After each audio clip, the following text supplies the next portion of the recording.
आकर्षण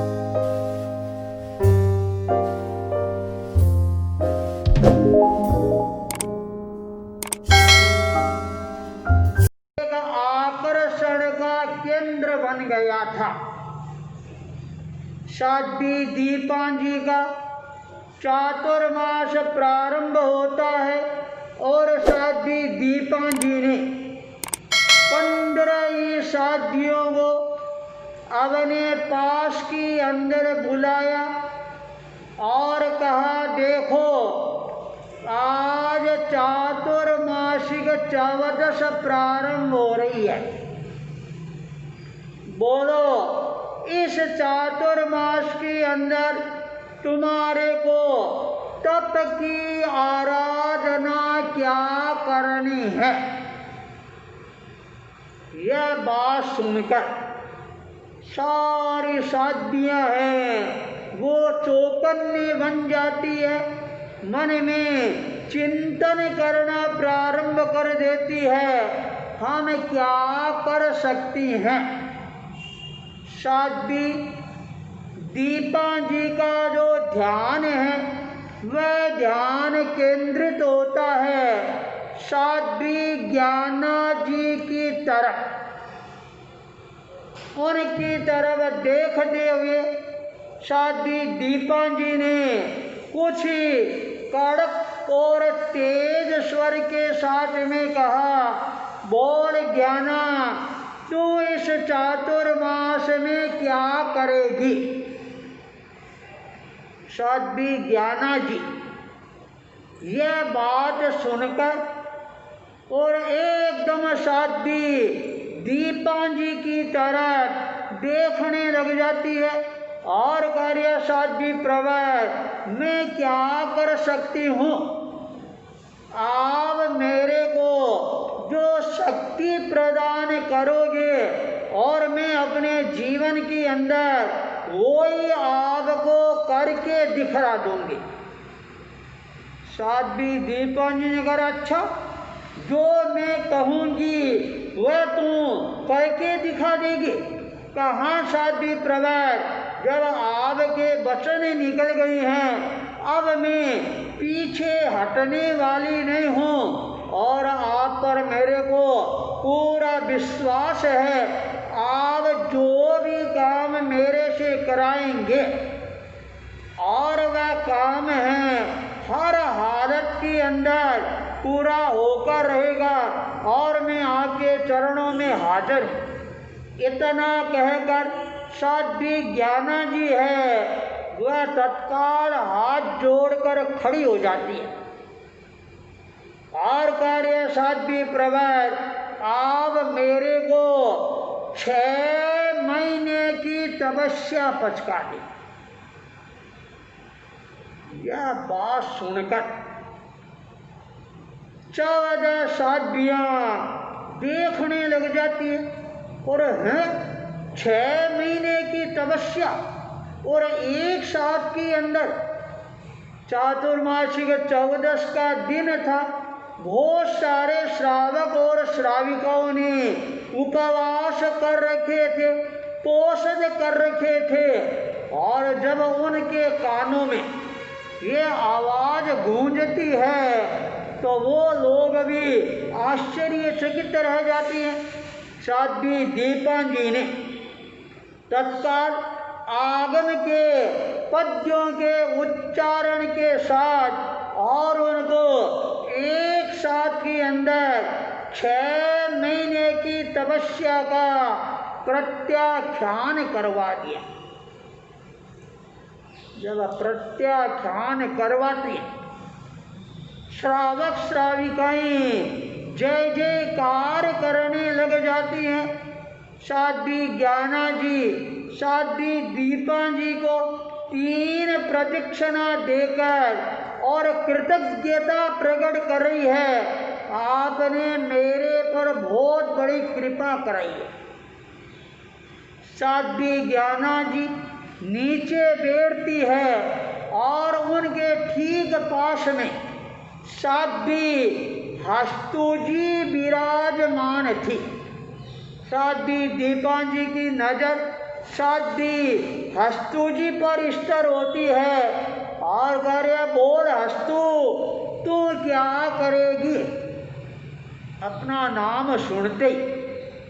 और साध्वी हस्तु जी अपने स्थान पर बैठी नहीं रह सकती है और वो तत्काल खड़ी हो जाती है और कार्य साध्वी प्रवर मैं क्या करूंगी जो साध्वी ज्ञान जी ने किया है और वो ही आप मेरे को भी करवा दे। साध्वी दीपा जी ने कहा क्या तो क्या क्या मेरे को भी आप 6 महीने की तपस्या का प्रत्याख्यान करवा दे। दूसरी 6 मासी यह सुनकर सारे लोग और ज्यादा प्रकंपित हो जाती हैं, झंकृत हो जाते हैं और मन में रोमांच अनुभव करना प्रारंभ कर देती हैं। जो पीछे 13 साध्वियां रह गई और वो मन में चिंतन कर रही है अब हस्तु जी का नंबर आया है तो अपना नंबर भी बाकी रहेगा क्या। सभी साध्वियां अपने मनोबल को है टंटोड़ना प्रारंभ कर देती है। साध्वी दीपा जी ने कहा हस्तु पहले अपने मनोबल को तोल लेना। उन्होंने कहा साध्वी प्रवर जब आप जैसी सिंगणी साध्वी मेरे साथ में है फिर मेरे को डरने की जरूरत क्या है। अरे मैंने आपके हाथ का दिया हुआ आहार ग्रहण किया है और वह आहार मेरे भीतर के अंदर और वही शक्ति और ताकत को पैदा करने वाला बन गया है। तो अब निश्चिंत होकर और मेरे को 6 महीने की तपस्या पचका दे। यह देख कर साध्वी दीपा जी ने तत्काल उनको 6 महीने की तपस्या का प्रत्याख्यान करवा दिया। साध्वी हस्तु जी बहुत ही प्रफुल्लित शब्दों के अंदर साध्वी दीपा जी का आभार प्रकट करके अपने स्थान पर बैठती है। साध्वी दीपा जी की नजर है उनके पास में बैठी हुई साध्वी जोता जी पर स्थिर होती है और कहा बोल जोता तू अपने जीवन के अंदर तपस्या की कौन सी ज्योति है वह प्रज्वलित करेगी। वह साध्वी भी खड़ी होती है और कार्य साध्वी प्रवर जब 2 साध्वियों ने 6 मासी तब पचक लिया यह सुनते सारी साध्वियां श्रावक श्राविकाएं मन में चिंतन करना प्रारंभ कर देते हैं और ये क्या ये साध्वी भी 6 मासी तब पचकेगी क्या। पर साध्वी जेता जी ने कहा साध्वी प्रवर आप मेरे को कृपा करके 152 दिनों की तपस्या का प्रत्याख्यान करवा दे। साध्वी दीपा जी ने कारे जोता जी ये 152 है ये संख्या तूने कैसे चुनी। तब साध्वी जेता जी ने कहा साध्वी प्रवर मैं इस पूरे शहर के अंदर आपके सानिध्य के अंदर धर्म ध्यान का तपस्या का ठाट लगाना चाहती हूँ इसलिए मैंने 152 की संख्या है ये चयन किया है और जब इसको जोड़ते हैं तो इनका आंक आता है 8। 100 का 1, 52 5 और 2, 5 2 60 और 1 8। इसलिए आप मेरे को 152 दिन की तपस्या पचका दें तो इस पूरे शहर के अंदर 8 का ठाट लग जाएगा।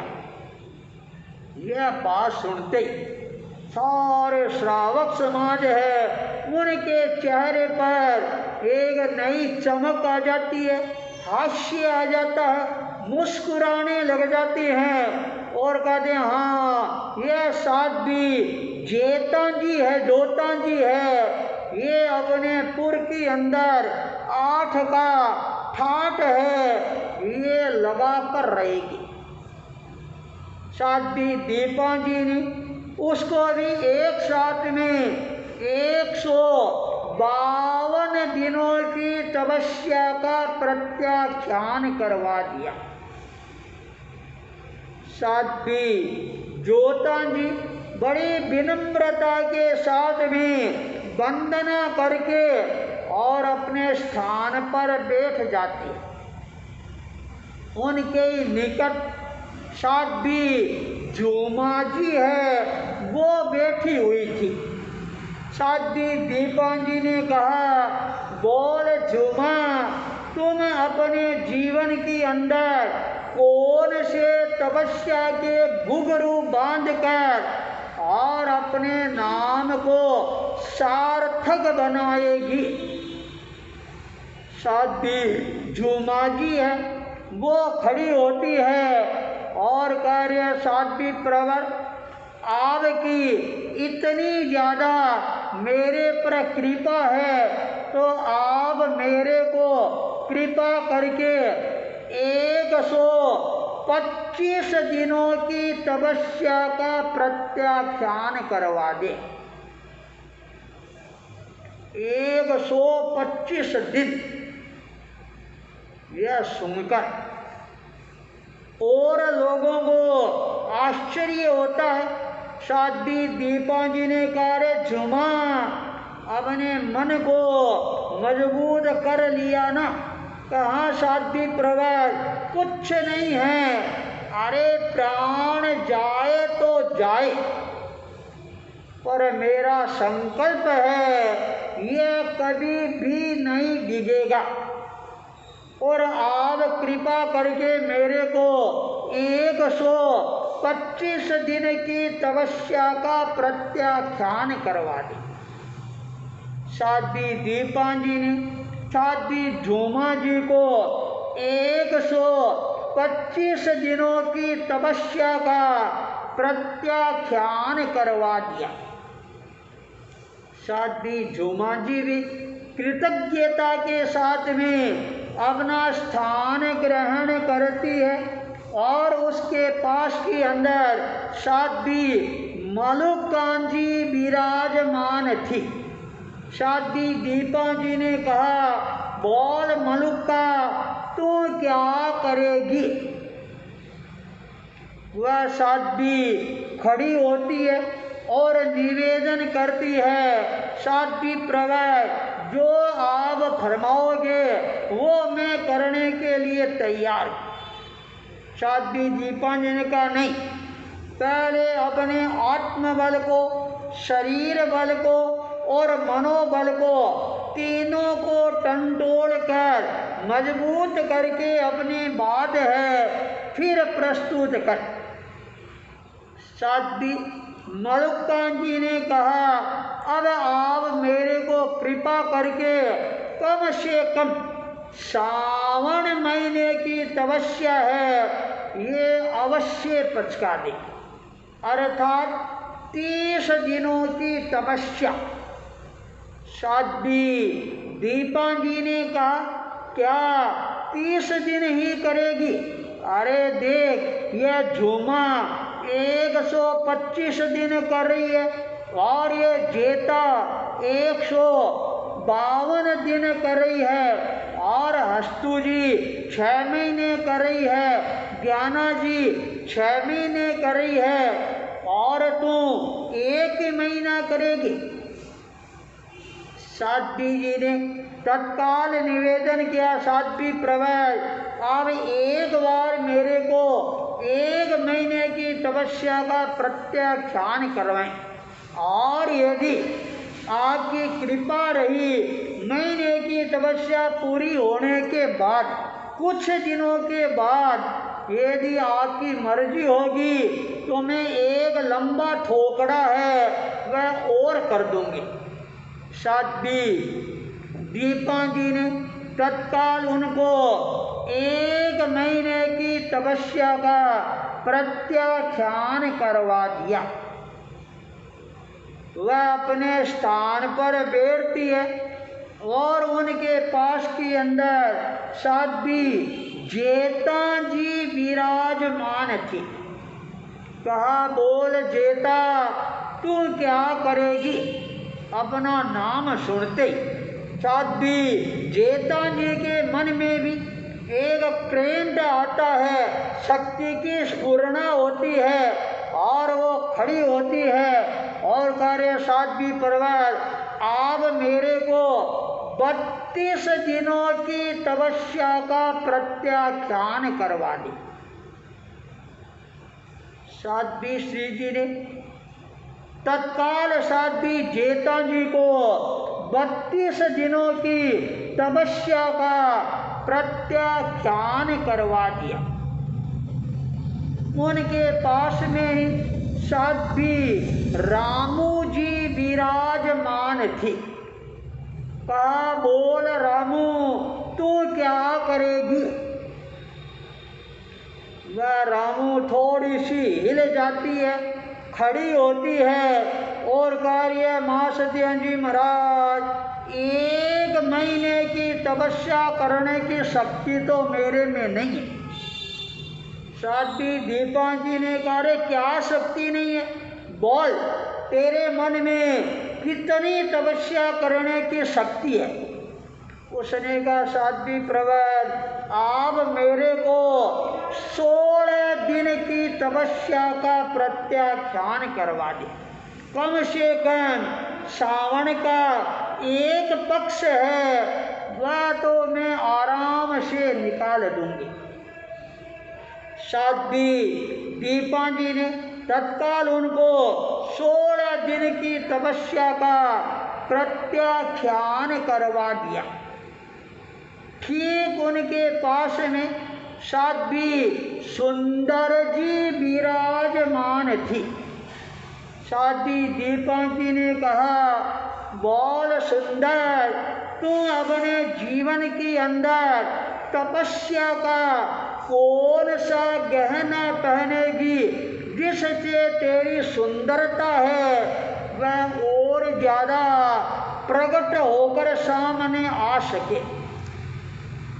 साध्वी सुंदर जी है वो खड़ी होती है और निवेदन कर रही है, साध्वी प्रवर मेरा जीवन कितना सुंदर है और कितना सुंदर बनाना है ये सारा आपके हाथ में, और आप मेरे को जो आदेश प्रदान करोगे और मैं वैसा ही उपक्रम है अपने जीवन में प्रारंभ कर दूंगी। साध्वी दीपा जी ने कहा, अच्छा सुंदर चलो कोई बात नहीं है, पहले तुम अपने मन की बात बोलो, तुम कितनी तपस्या करना चाहती हो? सुंदर जी ने कहा, साध्वी प्रवर जब आप फरमा रही हैं और मैंने देखा मेरे से पहले 8 साध्वियों ने जो एक तपस्या का आदर्श उपस्थित किया है, मैं भी अपने जीवन में पीछे नहीं रहना चाहती हूँ, इसलिए आप कृपा करके और मेरे को 60 दिनों की तपस्या का प्रत्याख्यान करवा दें। अर्थात 2 महीने की तपस्या है, इसका संकल्प है आज मैं आपके सानिध्य में और इस पूरे की धरा पर करना चाहते। साध्वी दीपा जी सुंदर जी को कहा, अच्छा ये पूरे की धरा तेरे को इतनी अच्छी लग रही है, इतनी ऊर्जावान और प्राणवान लग रही है। और यह बात सुनकर पूर्व के श्रावक अपने गांव की इतनी महिमा प्रशंसा सुनकर और वो भी साध्वी दीपा जी और सुंदर जी के मुंह से उनको भी अपनी जन्मभूमि पर एक सात्विक गौरव है उसकी अनुभूति होनी प्रारंभ हो जाती है। और साध्वी दीपा जी ने एक साथ के अंदर साध्वी सुंदर जी को 2 महीने की तपस्या का प्रत्याख्यान करवा दिया।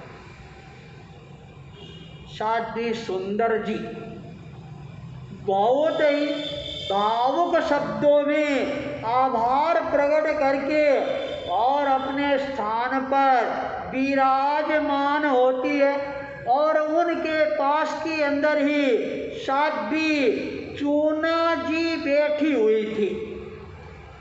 साध्वी दीपा जी ने कहा, अरे चूना, तू अपने जीवन में कौन सी तपस्या का चयन करेगी?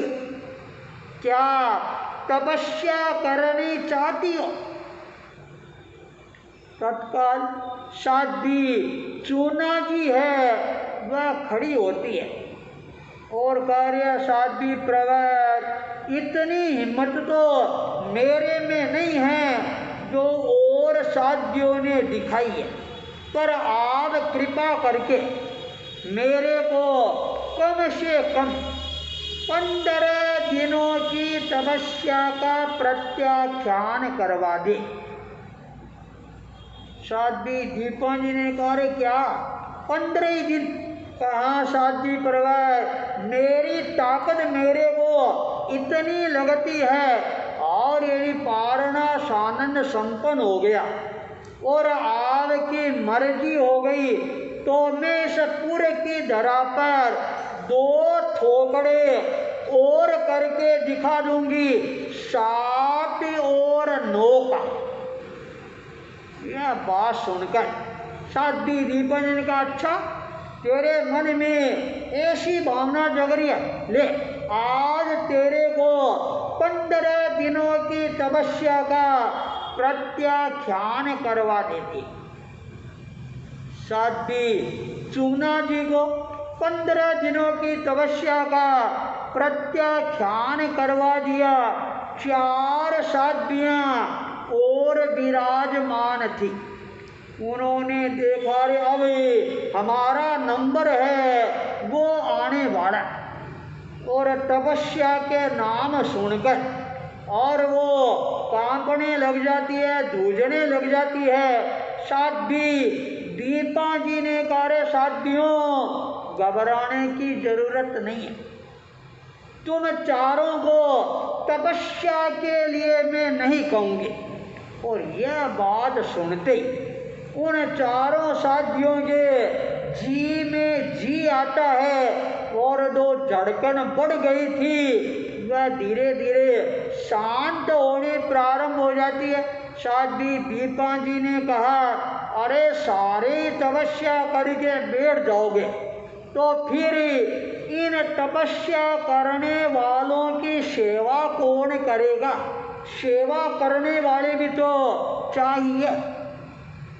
यह बात सुनते वो चारों साध्वियां एक साथ के अंदर खड़ी होती है और वो 5 साध्वियां एक साथ में निवेदन करिए, साध्वी पर्वत, इन 10 साध्वियों ने तपस्या की है, हमें 5 साध्वियां इनकी सेवा करेंगे और 8 इस पूरे गांव के लोगों को अपना उपदेश देकर, प्रवचन देकर और उनका जो मार्ग है ये आप प्रशस्त करते रहना। हम पांचों साध्वियाँ इनकी सेवा के अंदर कोई प्रकार की कमी नहीं आने देंगे। साध्वी दीपा जी ने कहा, साध्वियों, मैं तुम्हारे मुंह से यही सुनना चाहती थी, चलो तुम पांचों इन दो दो साध्वियों की सेवा के अंदर लग जाओ। और तत्काल पांचों साध्वियों ने कहा, साध्वी प्रवर, सेवा के लिए हम 24 घंटा तैयार हैं। जब ये मन भावन दृश्य सामने आता है, 16 साध्वियों में से 10 साध्वियों को साध्वी दीपा जी ने एक साथ के अंदर तपस्या का प्रत्याख्यान करवा कर पूर्व के इतिहास के अंदर एक सुनहला पृष्ठ है, वह भी जोड़ने के अंदर एक महत्वपूर्ण भूमिका अदा की, जिसके अंदर 2 छमासियाँ और एक 152 दिन और एक 125 दिन की लंबी तपस्या, एक 60 दिन की तपस्या, एक 30 दिन की, 32 दिन की, 15 दिन की, 16 दिन की, इतनी लंबी चौड़ी तपस्याओं के आंकड़े सुनकर मन के अंदर एक रोमांच है, ये पैदा होना प्रारंभ हो जाता है। पर साध्वी दीपा जी ऐसे दार्ढिक मनोबल वाली साध्वी थी, जिन्होंने अपने अतुल आत्मविश्वास के साथ में एक साथ में 10 साध्वियों को तपस्या के लिए तैयार करके और एक नए इतिहास का सुनहला पृष्ठ है 1912 पूरे गांव के अंदर और उस पृष्ठ का सृजन कर दिया और तपस्या का दौर प्रारंभ होता है और नया रोमांच है वह सुनाने वालों को भी होना प्रारंभ हो जाता है। इतिहास का यह सुनहला पृष्ठ और ज़्यादा सुनहला कैसे बनेगा, इसी मंगल भावना के साथ ओम अरहम।